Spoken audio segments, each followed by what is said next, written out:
mugs? Everybody got their mug? We're all here and together. Yep, everybody's got something. This is sort of our informal, we're calling it our YA Cafe. And we are all here from the Randolph County Public Library, right? Everybody's still happily employed, and we are open, which is super exciting. We're open. Yeah, all of us are sitting in our offices. So we don't have our masks on this week. You get to actually see our faces. I'm at home, but so Emily's at home with her lovely brick background. But the libraries are all open with some restrictions. So do come see us if you want. We're still doing curbside, and you can still request things. So we're still showing you new books we have. So we've all got some exciting young adult books that we hope you might come check out. So anybody want to jump in and start? Emily said she's already checked out the book that she picked. So why don't you go ahead? You go for it. Absolutely. I'm super excited about this book. I actually put it on my to-read list before it was even published. But this is We Are Not Free by Tracy Chee, and it is historical fiction, which is one of my two favorite genres. Fantasy and historical are my favorites. So this is a historical fiction that takes place during World War II, and it follows, I believe, 14 teenagers who are Japanese American. And as we know, in World War II, America was sort of, oh gosh, I don't remember the word for it, but not really getting into the war until Pearl Harbor happened. And after Pearl Harbor, there was a lot of Asian discrimination, particularly against Japanese Americans, but also against other Asian Americans, just because people were thinking of them as Japanese people, and Japan was fighting on the other side of the war in World War II, although America wasn't fighting yet.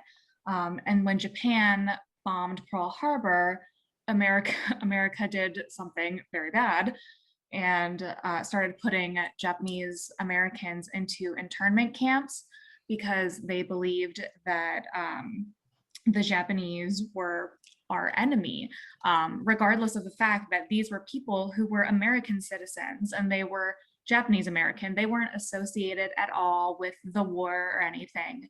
And so this book follows 14 teenagers who create this sort of community and makeshift family in the internment camp that they are sent to. And it follows the idea that they aren't free despite what the American government is trying to say.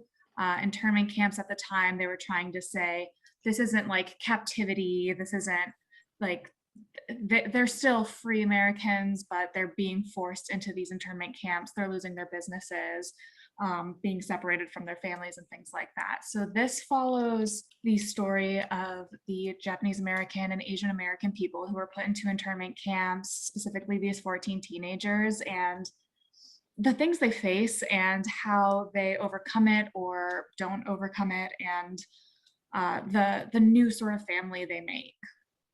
And it can be a bit of a tough read. I started, I think, like the first chapter, and it's not too emotionally taxing so far, but I have a feeling that with the heavy content that it is covering, it is going to get me crying by the end of it, possibly several times. But yeah, this is We Are Not Free by Tracy Chee, a historical fiction. From what I've read so far and from the description, would definitely recommend. 2 thumbs, way up. Yeah, it's definitely on my TBR list. I know I was watching it when it was coming out too. So, and I feel like it's, in YA, we kind of step up from what's the J fiction series where it's like, there's 9/11 and there's Pearl Harbor. I Survived. So it's kind of like a step up from the I Survived series, and you really kind of get into more intense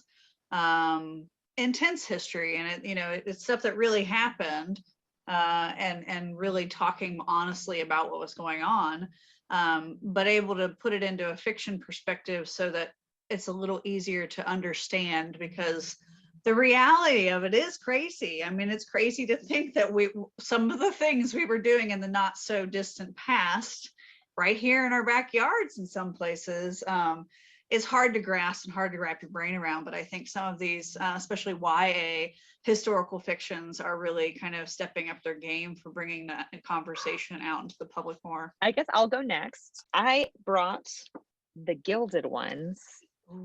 The beautiful cover, gorgeous. I know it's highly anticipated. Savvy actually gave it to me to look at because it's such a highly anticipated coming up novel. It's a fantasy, it's a coming of age story, and it's a little bit dystopia. When I got it, I looked at the cover and I was like, oh yeah, this is gorgeous and this is perfect and I want to read this. But then when I started to actually get into it and read it on one of my breaks, I really kind of fell in love with it. And now I'm really having to finish the rest of the book. It starts out in a small village where there is a blood ceremony. It's like a coming of age ceremony, but they'll slice your hand, and if you bleed red, then you are welcomed into their society as kind of like a normie. You're just a normal person who will exist amongst the other normal people. But if you bleed gold, then you're one of the, and I wrote the name down because I don't want to mispronounce it. They are the Alaki, which are super powerful, nearly immortal beings who fight the big bads that threaten this city and this empire. And she is sent, Decca is sent to out, she bleeds gold, then that's not a spoiler that you find that out like right away. And she is sent to the capital where she's going to be taught to fight.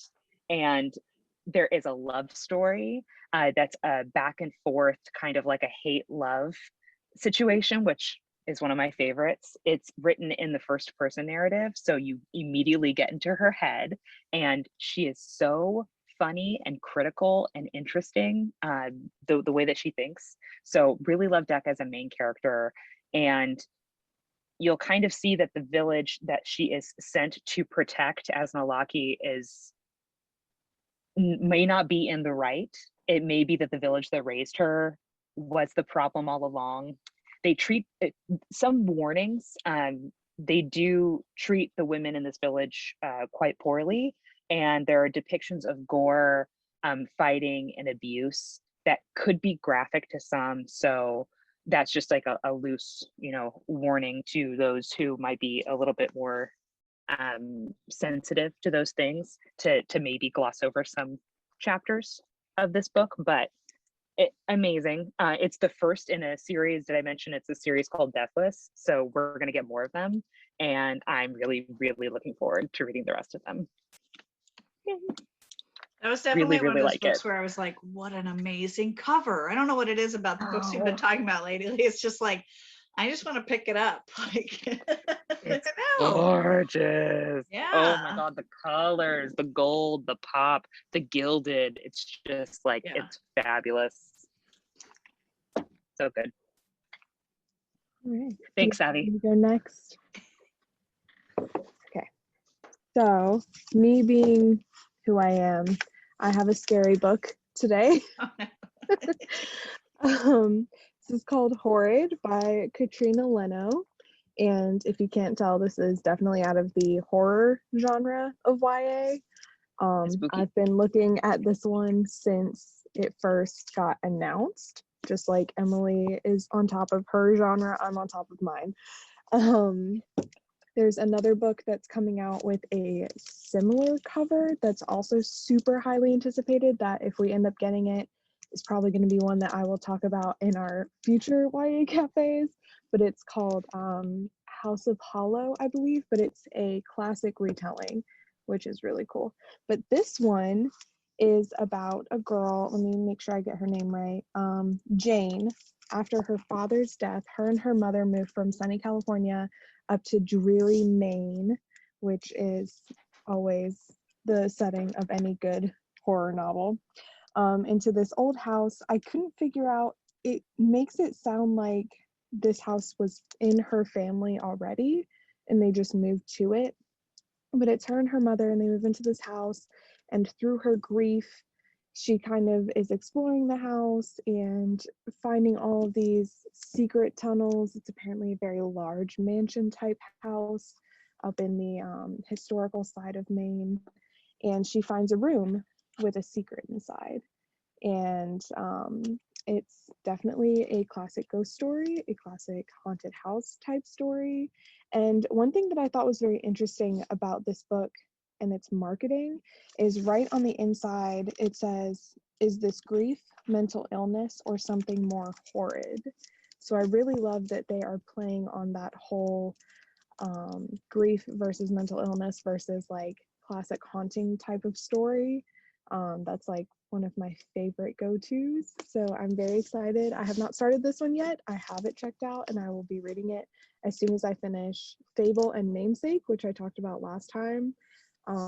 Another gorgeous cover that I immediately just bought the book for the cover because it was so pretty, but those books are actually so good, and they just announced there's going to be a third one, but this one is right up next after I finish those, so I'm super excited about it. I'm glad somebody's covering that genre because I am not a horror person. So I'm just like, Leave it to "Oh, Savvy. it's terrifying." I'm too I much am of a on scaredy cat. Yeah, no.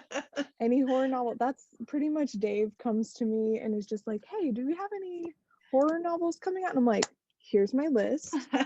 Which one do you want? I've got like 15 here. I'm on top of it." Which is actually Shout funny out. because there are some like audio adult books that I'll listen to that are really scary, and I'm just like, I like this. Like, I really liked the Girl with the Dragon Tattoo. I mean, that's pretty freaky, but like, some horror things that I'm like, no, thank you. Yeah. I like true crime, but actual like fiction, like not actual, but like fiction horror and fiction crime terrifies me. True crime, fine. It's just like a lullaby. But Yeah. To imagine Actual- that it might happen Yeah. to you.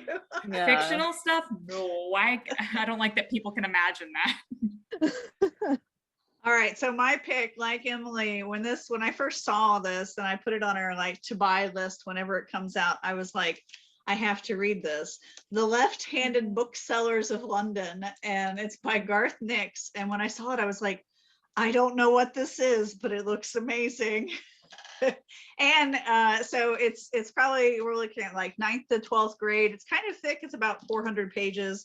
But what I love is like just the description. So it's fantasy, definitely fantasy. And there's this group of left-handed booksellers and right-handed booksellers. There's also Merlin, and a whole bunch of, one of the reviews I found said it was a tsunami of monsters and magic, which I thought was just fantastic. There's also this edge of like gender fluidity for some of the characters, which is really cool. And if you're an Anglophile or you absolutely love British things, there's been a lot of talk about this being kind of more like a British urban fantasy. I really love British things. So it's set in London. And so there's Merlin and there's all these other fantasy characters. And Garth Nix, I guess, is often kind of overlay some characters from traditional fantasy stories into his books. And so we get to meet different characters in different settings, but they are searching for a lost parent, and there's good guys and there's bad guys, and there's just lots of fun kind of crazy things going on. But I just love the very first part is it says, in a slightly alternate London in 1983, Susan Arkshaw is looking for her father, a man she has never met, and crime boss Frank Thringley might be able to help her, but Susan doesn't get time to ask Frank any questions before he is turned to dust by the prick of a silver hat pin in the hands of an outrageously attractive Merlin. And Merlin is one of the booksellers. So it's kind of like, I don't know, anything that has librarians or booksellers, I'm like, I think I have to read that. I like that. I like that. So it looks really fun. I haven't read this, but definitely on my TBR, and definitely one I was looking forward to coming out. And I think it looks like a really fun read, especially for fantasy, and just a lot of fun. That was definitely a lot of the reviews had that it's just a really fun book. So That sounds a little bit like not absurdist, but more like sarcastic tone of fiction, like the children, Lemony Snicket. It sounds very Lemony Snickety to me. A So little I bit, think a yeah, lot of like an kids will like that. older Lemony Snicket kind of thing. Yeah. Mhm. Yeah, like Yeah, it those seems like kids some of the grown up. monsters and characters are like that. Yeah. So those Oh, are our picks boy. for our YA Cafe this week. Yay! Thank you for joining us. Cheers. We cheers appreciate to, Cheers to us. Come cheers to bring a reading cup books of and new things, new books out, new libraries open, and yeah, checking out all of our new recommendations this week, and coming in and browsing and seeing what else we've got, whether that's online or in person. So thank you all. This was awesome.